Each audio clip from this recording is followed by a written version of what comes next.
My name is Miriam Lockridge, and I'm 81 years old. Most folks around Fairhaven still call me Mrs. Lockridge, out of respect or old habit, I suppose. I used to run the flower shop on Elm Street, Lockridge Blooms, before arthritis forced my hands to retire long before my spirit was ready. For 37 years, I arranged tulips for anniversaries, roses for young lovers, and lilies for too many funerals to count. I've lived in the same red brick colonial since 1968. The shutters are fading now, and the front porch sags just a little on the left side, but it's home. Or at least it used to be. These days I live alone. My husband Harold passed during the winter of '08, and since then, I've poured everything I had left into one thing: family. More specifically, my son Douglas and his wife Ivy. And that's where the story begins. With Ivy. She wasn't always this cold. In the beginning she was shy, polite even. But the moment Douglas slipped a ring on her finger, it was as if she had rewritten the rules of our family. Rules I didn't get to read. Ivy never liked the way I decorated for the holidays. Said my crocheted snowflakes were too dusty. She mocked my old gingerbread recipe, the one my mother passed down to me in the Great Depression. She rolled her eyes when I brought out the heirloom ornaments from 1945, called them cracked clutter. Still I held on. I stayed quiet. I told myself, Miriam, bite your tongue. This is your daughter-in-law. Don't make waves. But waves, it turned out, were already crashing. It was 2 days before Christmas. I was standing in the kitchen, carefully polishing the silverware for our traditional Christmas Eve dinner, an event I had hosted for nearly 4 decades.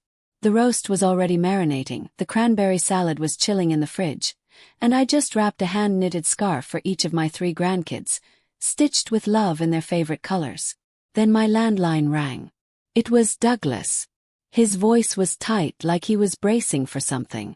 "Mom," he said, "this year we're doing Christmas Eve at our place." I blinked. "Oh, well, that's a surprise." "Yeah," he sighed. "Ivy thinks it's time for some new traditions. The kids are getting older, and she wants something more modern." "Modern," I repeated, my voice cracking. "Is family supposed to expire like milk, Douglas?" He didn't answer right away. "It's nothing personal, Mom. Ivy just wants a change." I tried to hold my composure. "Am I invited?" Another pause. "We think it might be best to keep things simple this year. Just the 5 of us. Just the 5 of them." That meant Douglas, Ivy, and my 3 grandchildren. Without me. I hung up the phone slowly, like it had turned to lead in my hand.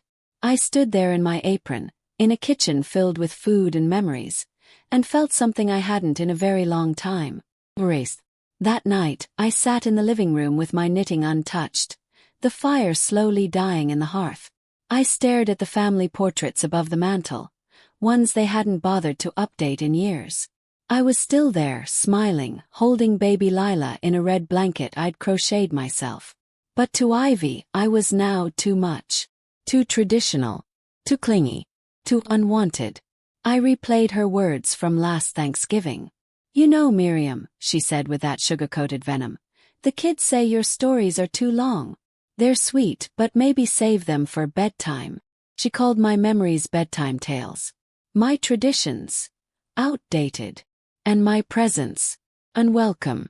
But you know what they say about old women, we remember everything. So I made a quiet decision. If I wasn't welcome at their table, I'd build my own. And I wouldn't build it with bitterness. I'd build it with joy. With music. With smells of cinnamon and pine so rich they'd carry through the snow. I'd give Fairhaven a Christmas they'd never forget. And I'd give Ivy a lesson she'd never expect. But first I needed to find the perfect house, one close enough for her to hear every laugh, every carol, every memory she thought she'd erased. And wouldn't you know it, the rental next door had just gone up on the market. If this story pulled at your heartstrings or reminded you of a family moment that changed everything, don't forget to like, comment, and subscribe. Tell us in the comments. Have you ever been left out of something that once felt like yours? They say revenge is best served cold, but I never liked my dishes cold, especially not at Christmas. After Douglas's phone call, I didn't sleep that night. I sat in my old rocking chair in the den, bundled in Harold's favorite tartan blanket, staring out the frost-kissed window. The neighborhood was glowing, twinkling lights on rooftops, wreaths hung with pride. But my house felt like a grave. The next morning, just as the sun cracked over Briar Creek and turned the icicles golden, I bundled up and marched to the house next door. I had noticed the "For Rent" sign the week before. It was a 2-story Victorian with white trim and wide bay windows. Mrs. Greer used to live there, before her daughter took her to Arizona. Ivy had always scoffed at the place, said it looked too old to be functional. Funny, I thought. That's exactly how she sees me. I called the number on the sign. A pleasant young voice answered. Within the hour I had the keys. It was that easy. When I opened the door, I stepped into silence. Dust floated through the air like snowflakes, catching beams of sunlight. The hardwood floors creaked under my boots. The place needed work, sweeping, scrubbing, decorating. But I didn't see mess. I saw possibility. This house would become my celebration, my stand.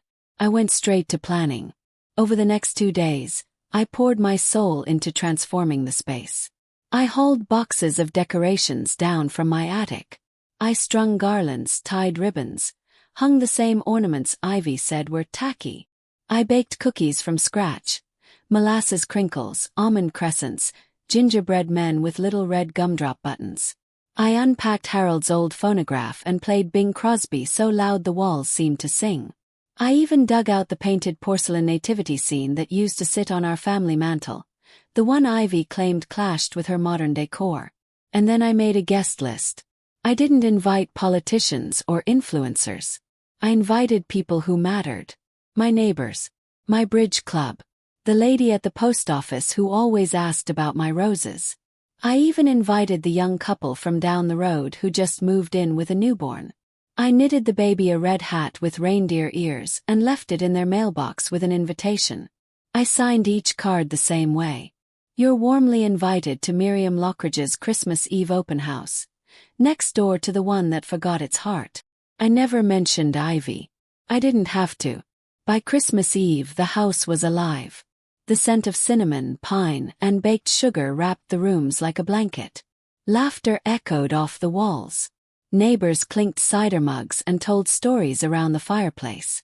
The music of Nat King Cole mingled with the sound of children playing with hand-carved wooden toys I had kept from Douglas's childhood. And I stood in the kitchen, apron on, cheeks flushed, feeling more alive than I had in years. Then I heard it, just beyond the snow-dusted hedge, through the frosted kitchen window. Ivy's voice. Dark. Cold. Why are there cars in her driveway? She hissed. Douglas mumbled something I couldn't make out. Then a child's voice. Timothy, my eldest grandson. I want to go see Grandma Miriam's house. It smells like cookies. My breath caught in my chest. Ivy's reply was quick and panicked. Absolutely not. We have our own party, remember. But they weren't listening. Within minutes, little feet were trudging through the snow. Timothy arrived first, followed by Lila, then baby Ezra toddling behind with help. They burst through the front door like Christmas morning itself. "Grandma!" they shouted. I dropped my spoon and ran to them, scooping Timothy into my arms, tears welling behind my bifocals. Ivy stood in the snow outside, frozen, butching, and I simply smiled and waved. The neighbors turned to look. Silence swept through the room as more and more eyes fell on the front window, where Ivy stood glaring, her arms folded tight. Then Douglas stepped forward. He crossed the yard slowly. I expected him to turn around. But he didn't. He came inside. He removed his shoes. He took a plate. He sat down at my table. "Merry Christmas, Mom," he said. My heart nearly cracked open right then and there. And Ivy. She stood outside for a long while. Long enough to see the joy, the warmth, the legacy she had tried so hard to erase. Then finally she turned and walked away. She didn't slam a door. She didn't cause a scene. She just vanished into the night like a guest who had never belonged. And me. I leaned over and kissed each of my grandchildren's heads. Passed around cider. I told the story of the year their father accidentally glued his mittens to the banister. Everyone laughed. Even Douglas. And for the first time in a very long time I felt seen. Loved. If this chapter warmed your heart or reminded you that joy can always be reclaimed, don't forget to like, comment, and subscribe. What tradition would you never let anyone take away from you? Let us know below. The next morning the snow had stopped, but the silence between Ivy and me had deepened into something harder than ice. I heard she spent Christmas Day alone. No music, no laughter. Just her and that cold, cavernous house she was so proud of. The one with the sleek white walls and minimalist decor, where not even a scented candle dared to linger. And for the first time I didn't feel guilty. But let me take you back, because this war didn't start on Christmas Eve. It started long before the garlands and gingerbread. Before the baby monitor and birthday cakes I used to bake for children who now barely looked me in the eye.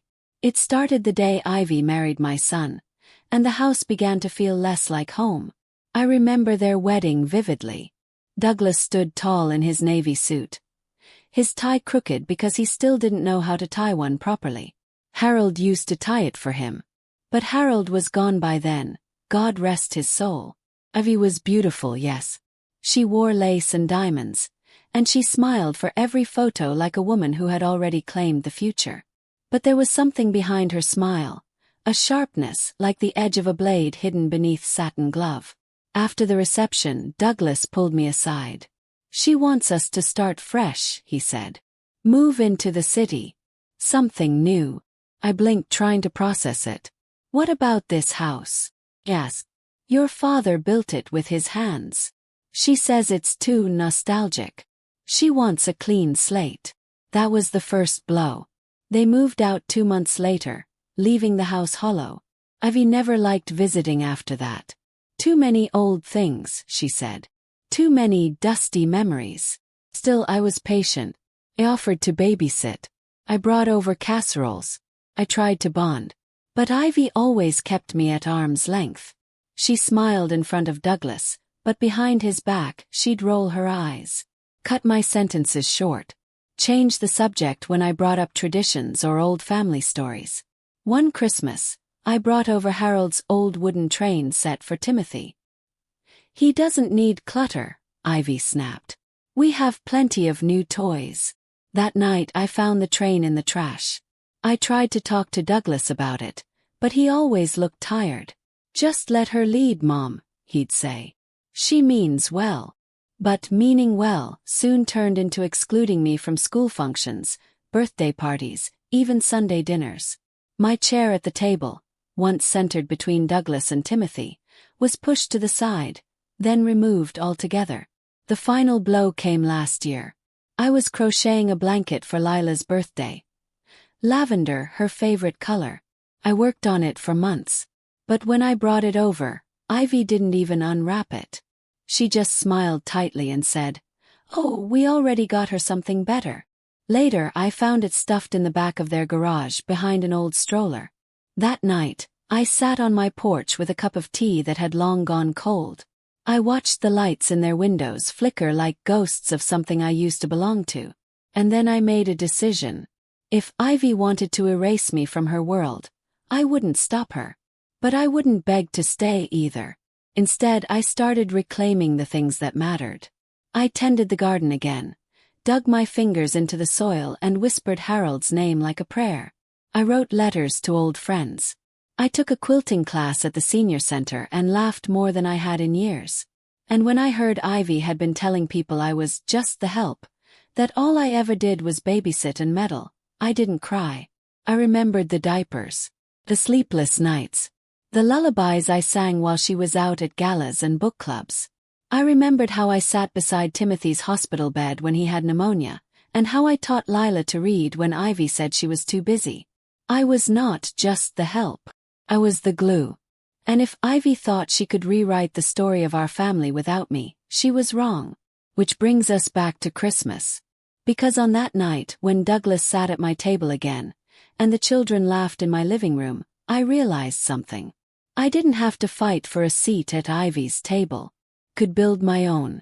And it would be warmer, fuller, real. But this story isn't over yet.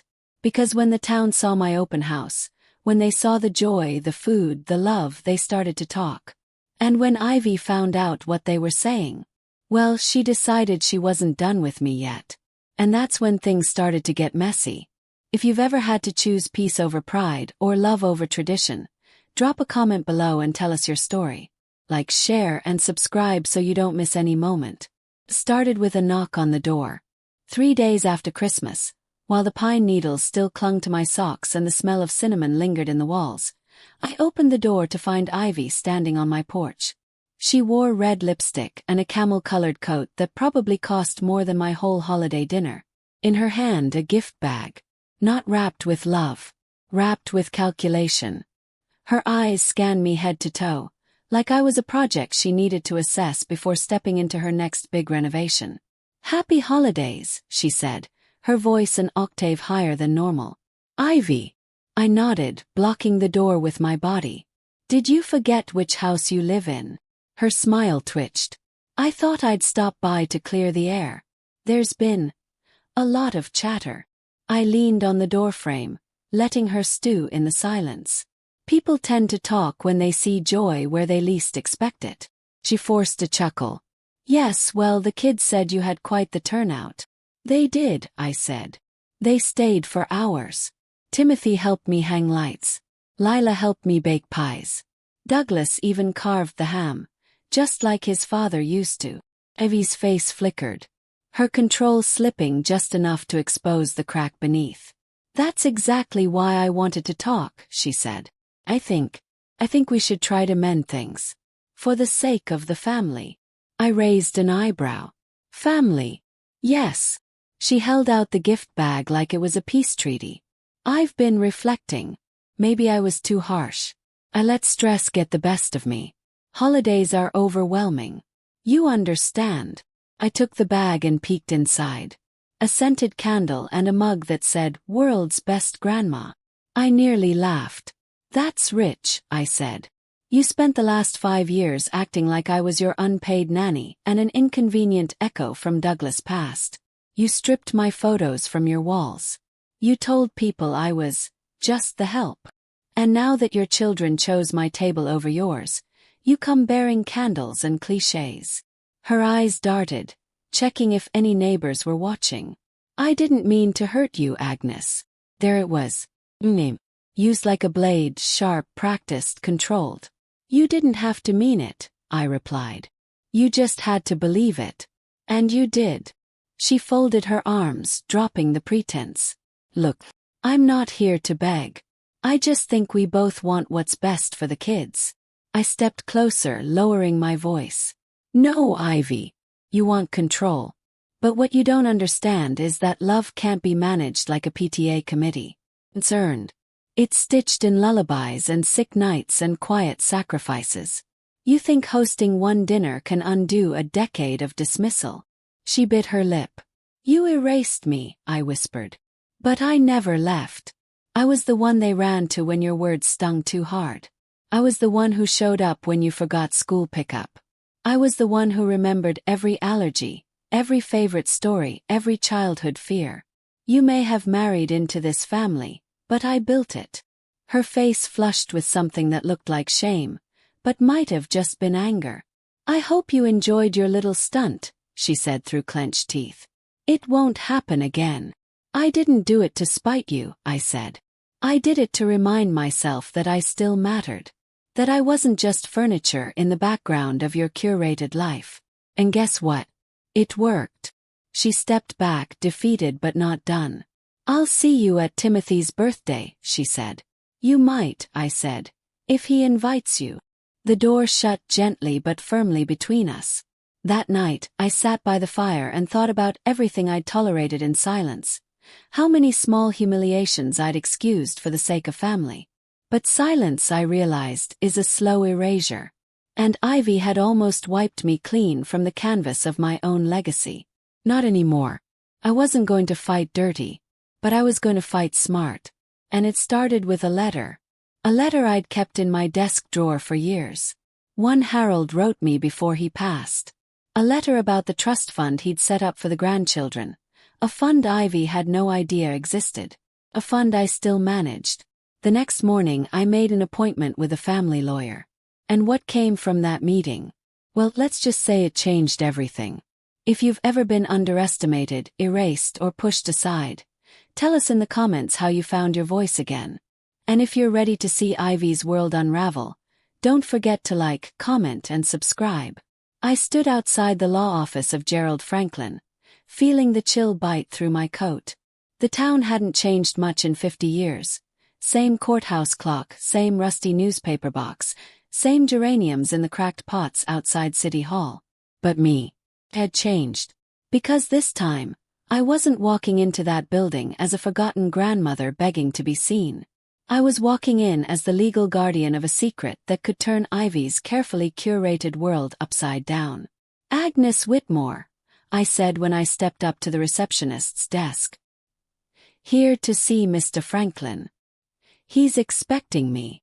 Her eyes widened slightly, probably not used to seeing old women with sharp posture and a file folder thick enough to make a judge raise an eyebrow. Inside the office, Gerald stood when I entered, shaking my hand warmly.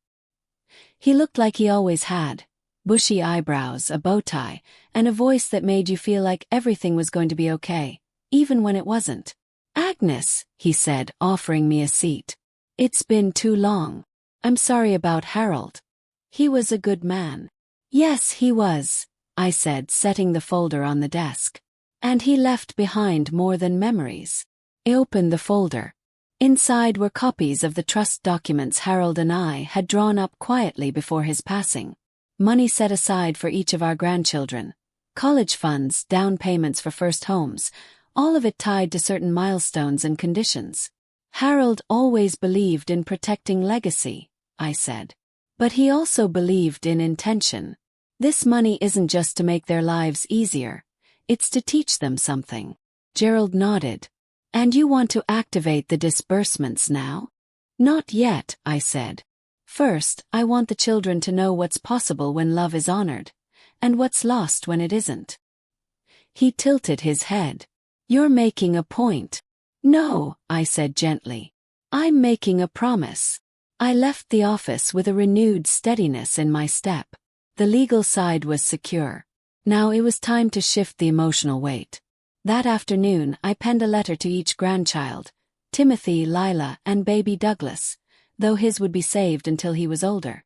I told them about Harold, about how he spent decades investing not just in stocks and bonds but in people, family, in them. But I also told the truth about how I had been treated. I didn't sugarcoat it, but I didn't throw stones either. "Love," I wrote, "isn't a favor. It's a legacy. It's what you build brick by brick in every bedtime story, every packed lunch, every silent forgiveness. And it can be broken, not by distance but by indifference." I sealed each letter with wax and slipped them into envelopes addressed in my neatest handwriting. Ivy would soon learn that while she may have edited me out of the family photo wall, she had never been able to erase the bond one had with my grandchildren. And that bond, it was stronger than her ego, deeper than her resentments, and far more enduring than her picture-perfect parties. 3 days later I got my first response. A knock at the door. Timothy, 16 years old, lanky, and still wearing the hoodie I bought him last Christmas even though it barely fit now. His eyes were glassy, and in his hand he held the letter, creased from rereading. "I didn't know," he said. "I know you didn't," I replied, stepping aside so he could come in. "That's why I wrote it." He sat down at the table where Harold used to play chess with him on Sunday afternoons. "I always thought you left," Timothy said. "That you didn't want to be around us anymore." I shook my head slowly. "I never left, sweetheart. I was pushed." He stared at his hands. "Mom said you were too tired to keep up." I held my breath for a moment before answering. "I was tired, yes. But not of you. Never of you." He nodded, the silence between us speaking volumes. We spent hours that day talking about the past, about his father, about the memories Ivy never let him speak of. And when he finally stood to leave, he hugged me tighter than he ever had before. "Can I come back tomorrow?" he asked. Smiled. "The door's always open." By the end of the week, Lila visited too. The tide was turning. And Ivy, she could feel it. The invitations from her perfect dinner parties were going unanswered. The children were skipping her brunches.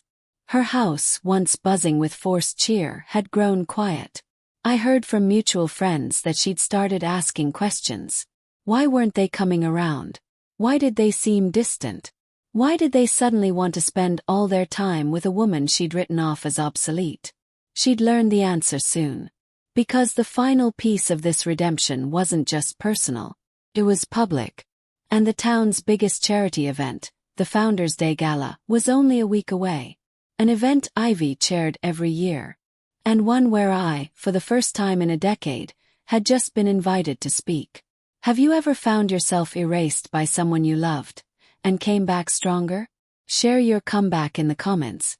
And if you're ready to see what happens when the truth is spoken into a room full of people who never saw you coming, hit that like button, subscribe, and stay tuned.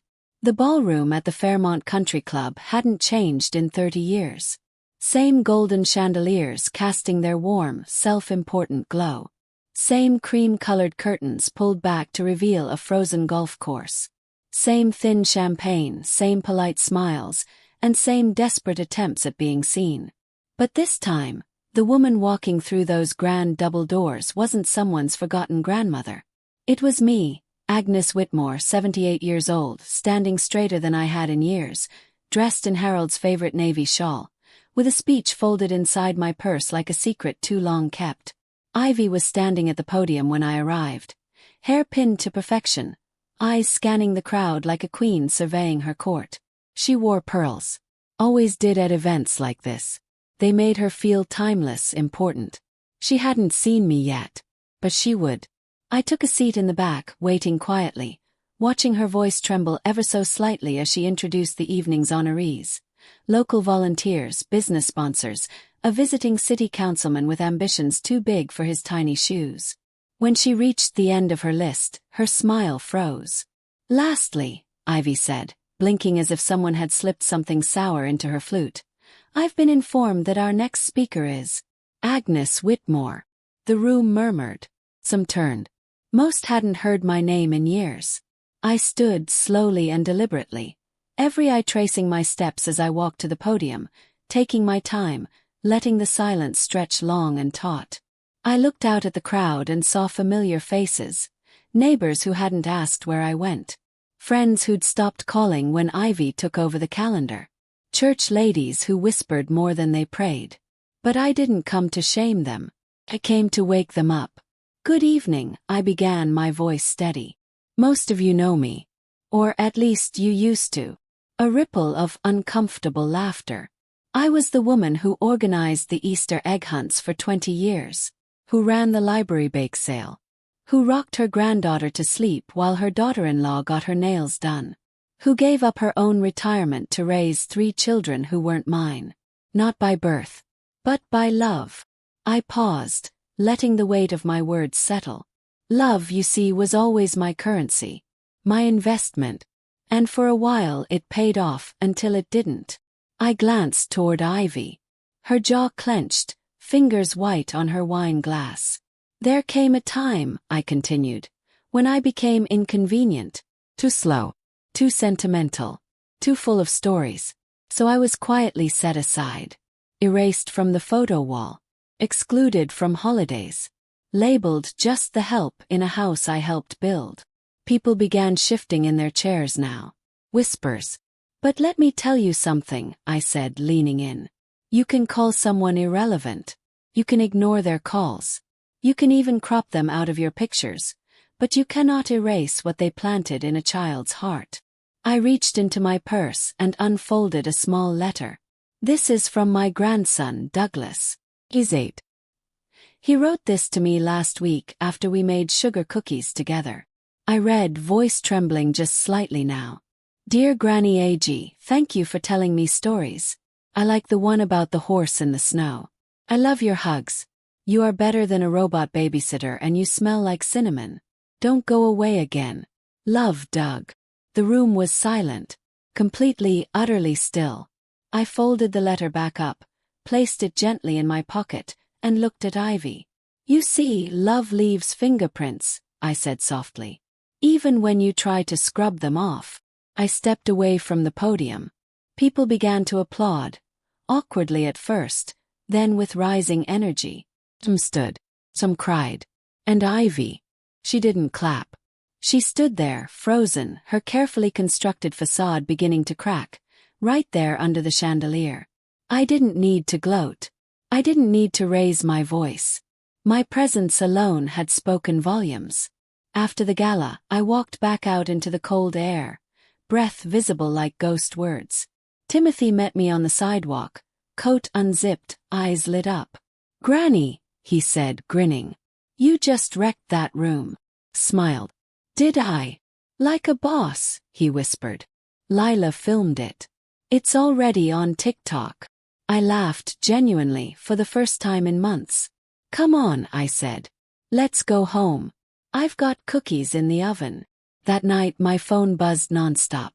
Messages from old friends. From the pastor. From women who used to sit with me at quilting circle. But the one message that stopped me cold. It was from Ivy. 3 words. We need to talk. What would you do if someone erased you from your own story? Would you rewrite it or burn the book? Drop your thoughts in the comments. If you felt this story, hit that like button, subscribe, and get ready for the next moment, because Ivy's unraveling has only just begun, and the past is about to demand answers. My phone buzzed on the nightstand, and for a moment I considered letting it ring. It was 6:47 a.m. The sun hadn't even made up its mind about rising yet, and I was still wearing my nightgown, a cozy flannel one with tiny embroidered reindeer dancing across the hem. I stared at the caller ID. Ivy. Course. 3 words she'd sent the night before. We need to talk. Now here she was calling at the crack of dawn, likely hoping to control the damage. Because damage had certainly been done. Lila told me the video had already reached over 200,000 views overnight. Comments poured in. People calling me a legend. Hero. Granny AG for president, one said. Funny how the world suddenly remembers you when you dare to speak. I took a slow breath, slid on my glasses, and answered. Ivy, I said evenly. Silence. Then a soft, almost fragile voice. Hi, Agnes. I didn't expect you to pick up. Well, here we are, I said. What do you need? She hesitated. Can we talk? In person. Pause. She was coming unglued. I could hear it in her voice. But I wasn't going to let her stage some performative reconciliation for the optics. If she wanted to talk, it had to be honest. No cameras. No witnesses, I said. If this is going to be real, it's just you and me. Okay, she whispered. My house. Noon. I considered it. No, I replied. My house. Noon. There was a beat. Then reluctantly. Fine. The hours between dawn and noon passed like molasses. I swept my kitchen floor 3 times. Rearranged my spice rack. Made a fresh batch of cinnamon scones but didn't touch a single one. My hands shook as I laid out 2 mismatched teacups. One chipped, one not. A quiet little symbolism I didn't even plan. At exactly 12 o'clock, her knock echoed through the house. I opened the door and there she was. Still polished, still wrapped in her expensive winter coat with a brooch shaped like a snowflake glinting on her collar. But her eyes were different. Softer. Or maybe just tired. She stepped inside, looking around like a tourist in a land she'd once claimed. It hasn't changed, she murmured. No, I said, closing the door behind her. But you have. She didn't sit. She stood in the middle of the room, eyes darting to the mantel, where photos of Timmy, Lila, and even Doug still smiled back at me. I didn't expect it to go viral, she said finally. You didn't expect me to have a voice at all, I replied. That silenced her. We stood there, decades between us like furniture. All the unspoken things. The broken promises. The silences that had grown louder than screams. "I want to say I'm sorry," she began. "But I don't know if it's enough." "It's not," I said gently. "But it's a start." Her lip trembled. "You were never just the help," she whispered. "I was angry at my own mother for abandoning me. And I took it out on you. You were the only one who stayed, and I punished you for it." I swallowed the lump in my throat. "You erased me from the family wall, Ivy. From Christmas. From birthdays. You let your kids grow up thinking I was disposable." "I know," she choked. "I know. And the truth is, when I saw Doug's letter read out loud in that room, I realized something awful." "Waited. I realized I wasn't in his letter," she said, eyes brimming. "I was just someone who drove him places, who paid for things. But you were his warmth, his safety. You had the chance to be more," I said. "I still want to be," she whispered. I sat down slowly, motioned for her to do the same. "Ivy, I'm not here to play matriarch anymore," I said. "I've done my part. But you need to reckon with what you broke. And not just with me. With them." She nodded, sniffling. "I don't expect you to trust me again," she said. "But I want you there this Christmas. Please, help me rebuild this." I looked at her for a long time. This wasn't performance. This wasn't optics. It was the face of a woman stripped down to truth, naked, scared, and quietly asking for grace. "I'll come," I said finally. "But not for you." She blinked. "I'll come for Doug. For Lila. For the sake of their future. But you have to show them you've changed. Not just once, but every day after." She nodded like a student being given a second chance. We sat for a long while, silent, drinking tea that had gone cold. And as Ivy got up to leave, she turned one last time at the door. "I never told you this," she said, "but when I was little, I used to sit outside your door and listen to your stories. You always made me feel like the world wasn't so scary." I looked at her gently. "Then maybe," I said, "it's time you learned to tell one of your own." She left without another word. And that night, as snow began to fall, I wrote something new in my journal. Forgiveness is not weakness. It is the quiet strength of a woman who knows her worth, even when others forget it. Do you believe people can truly change? Would you have let Ivy back in? Let me know in the comments. And don't forget to like and subscribe, because when things really start to shift, and the truth about that photo wall might not be what anyone expects. The next morning I walked to the house next door. It was early, barely 7 a.m., but I needed to see something with my own eyes before I agreed to show up at Christmas dinner again. Ivy's SUV was still in the driveway. The porch light was on. Through the frost-laced window, I could see movement inside. Shadows passing in front of the fireplace, and the faint flicker of a Christmas tree blinking in blues and reds. I knocked twice, firm but not aggressive. She opened the door quickly, already dressed. Her eyes widened when she saw me. She stepped aside. "Come in, Agnes." The house still smelled like cinnamon and cloves, like someone was trying very hard to pretend warmth had always lived there. But it hadn't. Not for a long time. My eyes moved immediately to the living room wall. The family gallery. Dozens of smiling faces stared back. Doug, Lila, baby pictures, vacations, birthdays. It was all there except me. My frame was gone. Still gone. Turned to Ivy. "You said you'd fix this." She swallowed hard. "I haven't put it back yet because I didn't want to just hang it like decoration. I wanted to do it right." "Do what right?" She walked over to the mantel and picked up a small box. Out of it, she pulled a black wooden frame, no bigger than a paperback. "I found this picture last night," she said. "I don't know how I forgot it existed." She handed it to me. It was a photo from 25 years ago. Me holding baby Doug in my arms, sitting on the porch swing out back. He was sleeping against my chest, a little burp cloth tucked under his chin. My hair was grayer than I remembered. My eyes tired but proud. "I took that," Ivy whispered. "You didn't know. I remember watching from the kitchen window. You looked like the safest place in the world." I couldn't stop my fingers from trembling as I held it. She led me to the wall, found a spot right in the center, above Doug's high school graduation and Lila's science fair ribbon, and hung the frame herself. Entered. Permanent. Visible. "I'm sorry it took me this long," she said, her voice cracking. He nodded. "It's not about the picture. It's about everything that came before it." "I know," she said. "But maybe this is where the fixing starts." We stood together for a moment in silence. Later that afternoon I went to the market. It was a habit, really. Every December 23rd I'd buy the last things I needed for my fig and pecan pie. Only this year people kept stopping me. "Aren't you Agnes from the Christmas Story video?" "Ma'am," I cried watching that.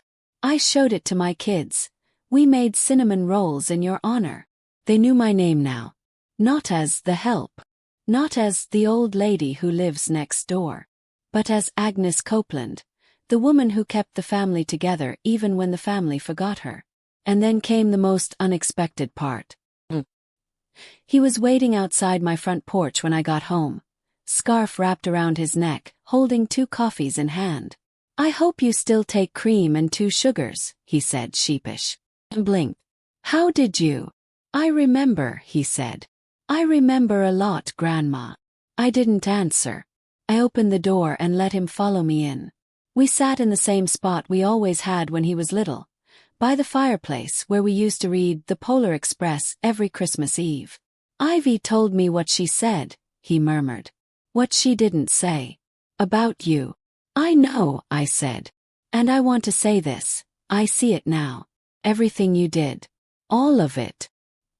He reached into his pocket and pulled out a necklace.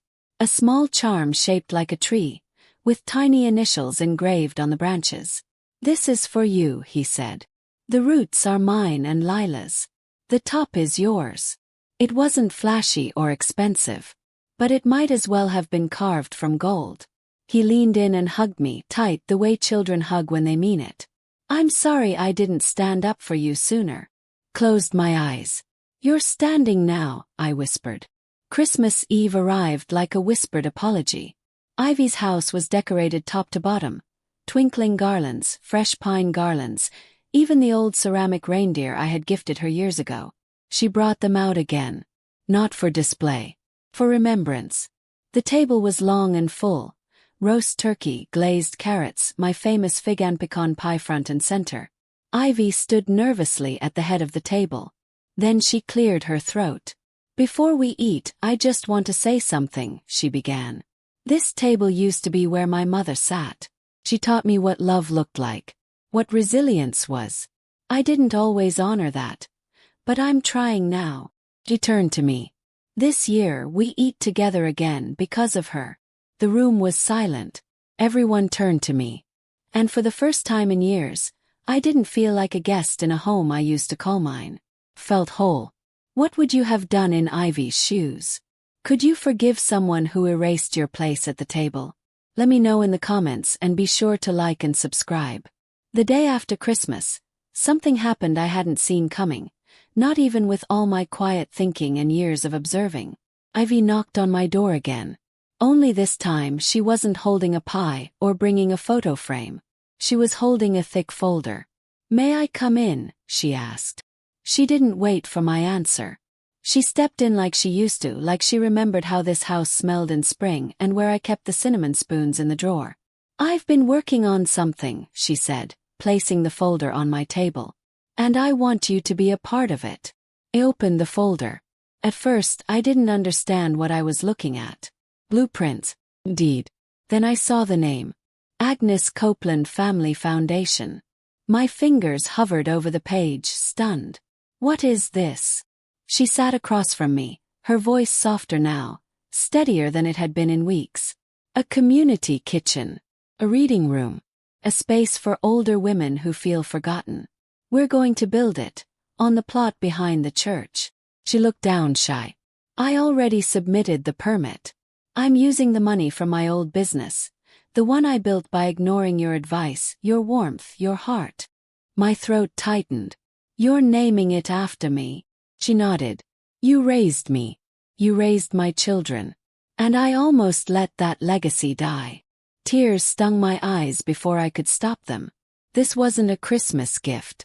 It was an apology carved in wood, cemented in stone. She slid a pen across the table. I want you to be the first to sign the founding document.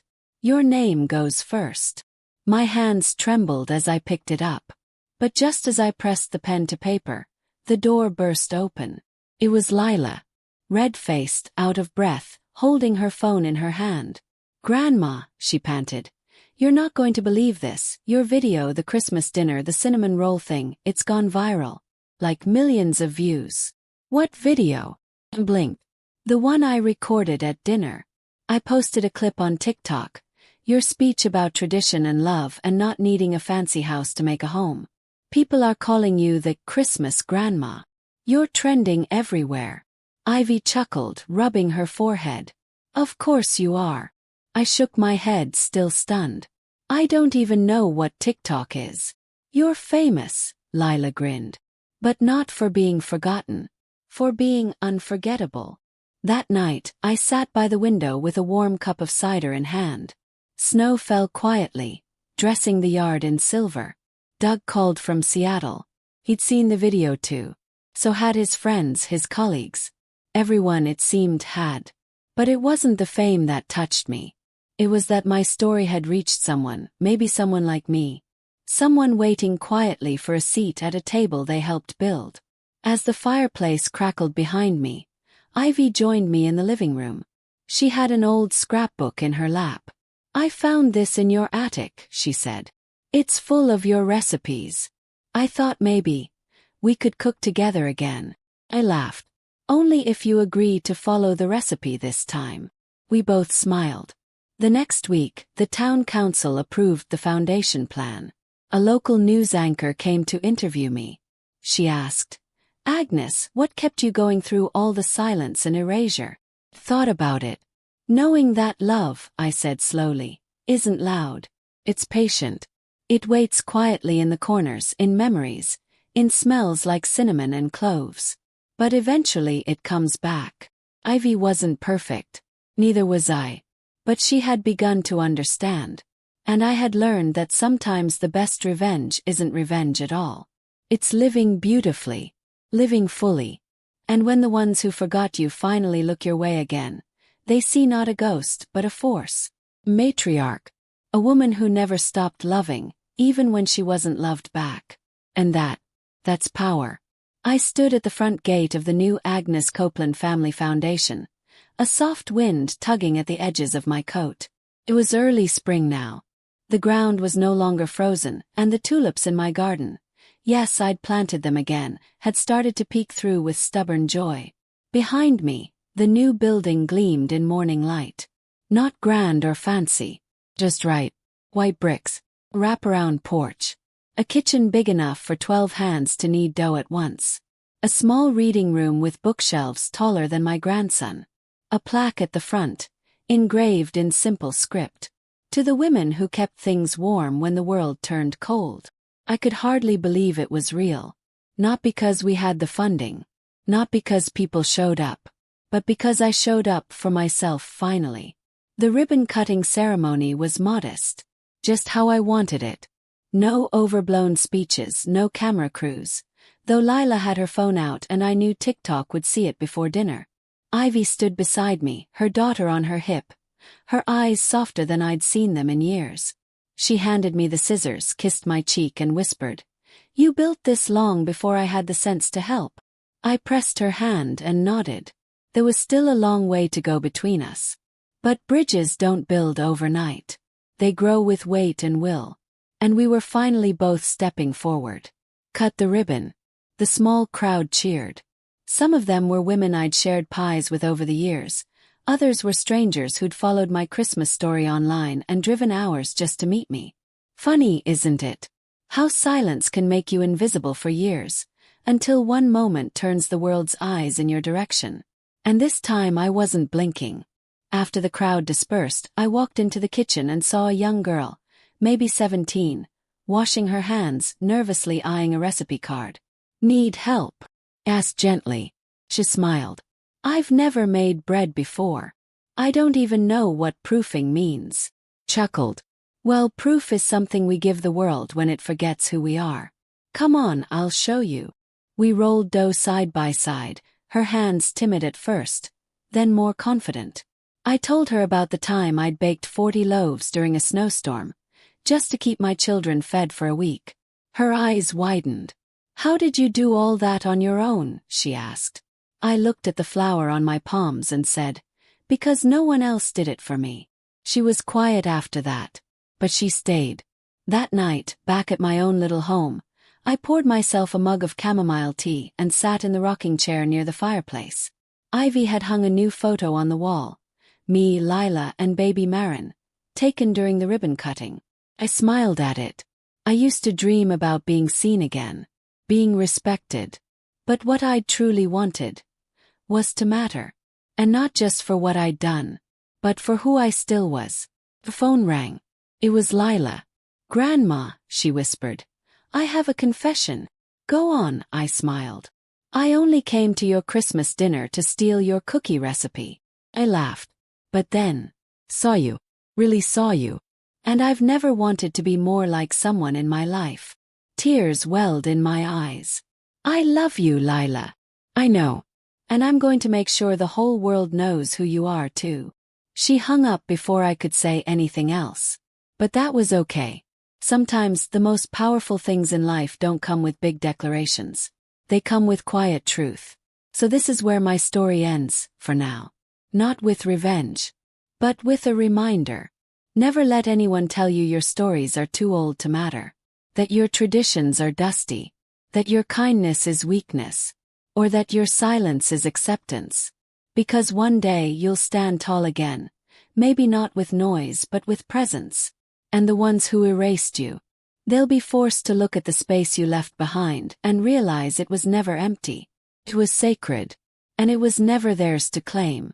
If this story touched you, drop a comment below. Have you ever felt invisible in your own family? Share your experience.